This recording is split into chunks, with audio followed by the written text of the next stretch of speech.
في الفيديو ده هعرفك على طريقتين من خلالهم تقدر ان انت تعمل فيديوهات احترافية باستخدام الذكاء الاصطناعي او باستخدام جوجل فيو 3. لان طبعا عندك ان انت لو كتبت برومبت تمام ممتاز وبرومبت بالفعل كويس، او كتبت وصف ممتاز للفيديو او وصف كويس، هتطلع نتائج احترافية حرفيا زي السينما بالظبط، حرفيا بل كمان احسن من السينما، لان الوصف هو العامل في النقطة دي. زمان احنا كنا بنقول ان المحتوى هو الملك على التدوينات او المواقع، دلوقتي لا، الوصف اللي انت هتكتبه او البرومبت اللي انت هتكتبه هو الملك. فلو انت كتبت برومبت كويس هيطلع لك معاك نتائج مميزة، وطبعا ده الذكاء الاصطناعي دلوقتي. طيب ازاي تقدر تستعين بقى ببرومبت كويس او ازاي تقدر تعمل برومبت كويس؟ ده اللي النهارده ان شاء الله هقول لك عنه. بص يا سيدي، انا بستخدم طريقتين. اول طريقه وهو باستخدام ديب سيك. الصراحه ديب سيك ممتاز، انا بقول لك عن تجربه اللي انا بالفعل دايما كل الصور اللي انت بتشوفها عندي على القناه اذا كانت صور مصغره وخلافه كلها معموله بديب سيك. هتقول لي ايه ده عبد اللطيف، هي دلوقتي بقت ديب سيك بتعمل فيديوهات؟ هقول لك لا، وانما انا باخد منه الوصف بتاع الصوره وبصمم الصوره دي باستخدام الذكاء الاصطناعي. لان ديب سيك الصراحه النتائج اللي بيطلعها للصور افضل بكتير جدا من اي خدمه اخرى انا استخدمتها كمثال زي جيميناي او شات جي بي تي وغيره. لا، بيديك وصف ممتاز بالفعل، بيطلع لك الحاجه اللي انت عايزها. طيب انا دلوقتي هستخدم ديب سيك لانه مجاني، وزي ما قلت لك غير محدود، وكمان ان هو بيطلع لك وصف ممتاز. هسيب لك انا الوصف ده ان شاء الله تحت في الوصف، او يعني تحت في الوصف الخاص بالفيديو. الوصف ده لو انت جيت هنا حطيته قدامك زي ما انت شايف، ويعني طبعا انا قلت لك هسيبه لك تحت في الوصف، يعني تحت الفيديو ده على طول. لو انت جيت هنا عندك حطيته على ديب سيك، هتكتب هنا عندك او المكتوب ايه، انا عايز اعمل فيديو بالذكاء الاصطناعي. انا هديك الوصف باللغه العربيه وانت تخيل الفيديو، ويعني وتبعته لي باللغه الانجليزيه عشان اضيفها على المواقع تمام اللي بيصنع الفيديوهات بالذكاء الاصطناعي. تمام، طبعا انت ممكن يكون عندك الكلام باللغه العربيه ملخبط، بس تقدر ان انت تنسخه وتروح عندك هنا اهو تقرا الكلام بشكل صحيح. او انا عايز اعمل فيديو بالذكاء الاصطناعي، انا هديك الوصف باللغه العربيه وانت تتخيل الفيديو تبعته لي باللغه الانجليزيه عشان اضيفها على موقع فيو 3 اللي بيصنع فيديوهات، او يعني اللي بيصنع الفيديوهات بالذكاء الاصطناعي. طيب دلوقتي انا بعد ما كتبت اللي هو البرومبت ده عندي على ديب سيك، دلوقتي ابدا بقى ان انا اتخيل الفيديو انا عايزه عباره عن ايه. هقول له مثلا يا سيدي سياره رياضيه، اخصصها حتى كمان، انا عندي فكره حلوه، سياره ناسكار رياضيه حمراء اللون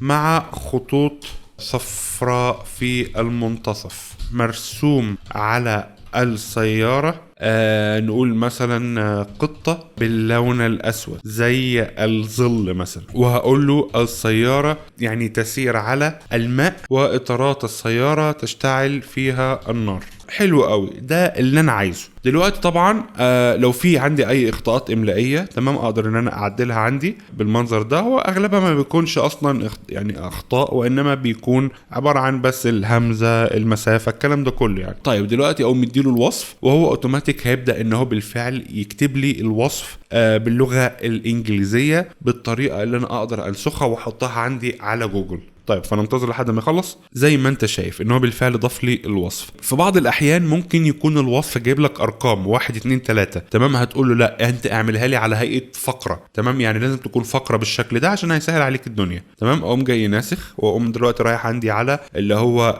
نقول مثلا سيدي جوجل، وهنا طبعا اختار عندي اللي هو فيو 3، وهنا طبعا اختار عندي النتائج تكون 1 فقط، لان طبعا هنا الفاست عندي بياخد مني 200 كريدت فقط عكس التاني اللي بياخد 100، لا هاخد عندي 200 كريدت. طيب دلوقتي خلصت، اقوم هنا دايس عندي انتر واشوف دلوقتي طبعا الفيديو بعد ما يخلص. طيب ده اول طريقه تمام اللي هي باستخدام ديب سيك. تاني طريقه وهو باستخدام موقع اخر ده اسمه اللي هو فيو 3 برومبت اللي هو برومبت جنريتور تول. هنا طبعا اقدر اضيف اللي انا عايزه من وصف وهو اوتوماتيك هيعمله لي. افتراضا هنا لو انا جيت ترجمت هتلاقي عندك هنا بيقول لك السياق الكونتاكت تمام، اقدر ان اضيف السياق انا عايزه عباره عن ايه. هضيف يا سيدي مثلا افتراضا السياق اللي انا كتبته تمام اللي هو بتاع السياره، وهنا هضيف مثلا اللي هو اسم الشخص، افتراضا اسم الشخص اللي هو مثلا يقول اسم الشخص مثلا كار سياره، او هخلي اسم الشخص عبد اللطيف. طبعا ده لو في الشخصية هتتكلم او انت هتصنع فيديو في شخصيات، الاداة دي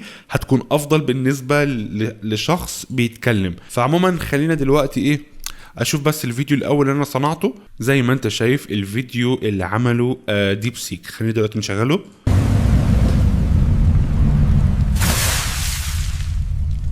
طب والله حلوة يا عم. هنا عندي بالفعل عربية حمراء تمام، فيها خطين صفر ووش القطه اهو، تمام، وماشيه على الميه زي ما انت شايف، والشكل حرفيا خرافي، والرعد من الخلف بقى وحاجات حلوه كده طبعا مع الاصوات والكلام ده كله. ممتازه الصراحه، يعني تنفع بامانه خلفيه موبايل والله، او خلفيه ديسكتوب. ممكن ارفع طبعا الفيديو باستخدام الذكاء الاصطناعي، ارفع الجوده. فتعالى بقى دلوقتي نجرب الفيديو الاخر اللي انا عملته، الوصف الاخر.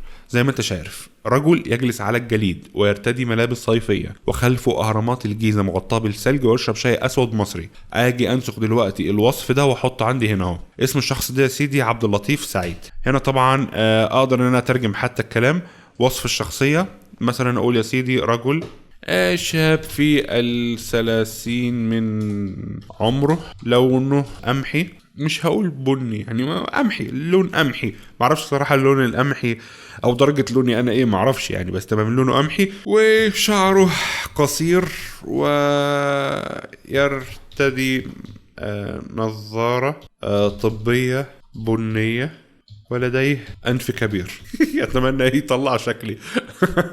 تمام. طيب ده وصف الشخصية. صوت الشخصية صوت نقول مثلا ما بين الغليظ والهادئ، ما بين الغليظ والهادئ، ما اعرفش الصراحة اضيف صوت شخصية ايه. حوار الحياة تستمر بغض النظر.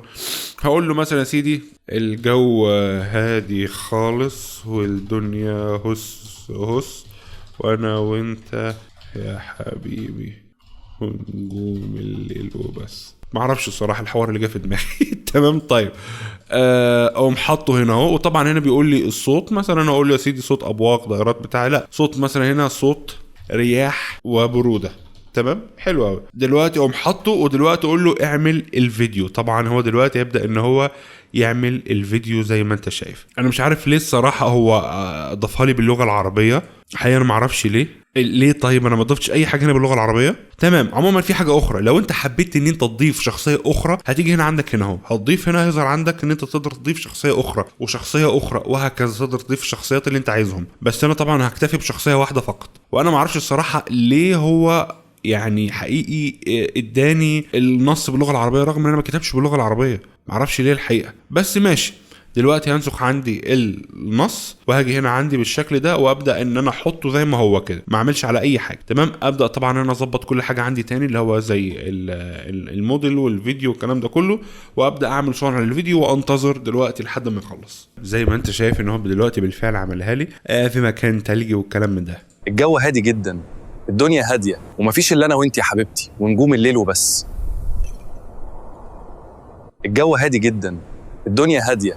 طيب هو المفروض الجو هادي خالص والدنيا هس هس وانا وانت يا حبيبي ونجوم الليل وبس. ما اعرفش الصراحه ما ظبطهاش لي جوجل، فعتابي عليك معلش. طبعا يا جدعان الاغاني حرام، بس هي للاسف عبد الباسط يعني مركز كده معايا بقى له فتره كده، انا ما بسمعلوش الصراحه، بس احيانا كده الكلمات سبحان الله بتدندن في دماغي يعني، فاهمني. طيب عموما ومفيش الا انا وانت يا حبيبتي ونجوم الليل وبس. تمام. قاعد طبعا الجو هادي جدا. تمام. هو المفروض ان الدنيا هاديه، ومفيش الا انا وانت يا حبيبتي ونجوم الليل وبس.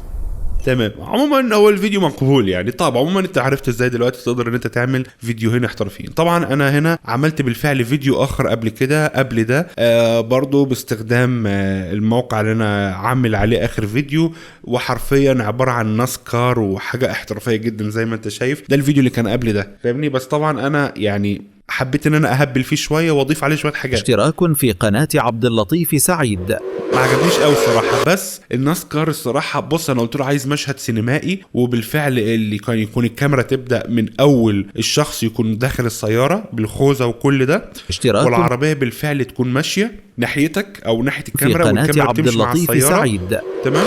وبالفعل في عربيه بقى تثبت عليها. تمام. فلا بصراحه ممتاز. عموما ده كان الفيديو، اتمنى يكون الفيديو عجبكم واستفدتوا منه، واشوفكم بعد خير باذن الله فيديو جديد. وما تنساش اللايك، اشتراك في القناه وتفعيل الجرس، ومع السلامه.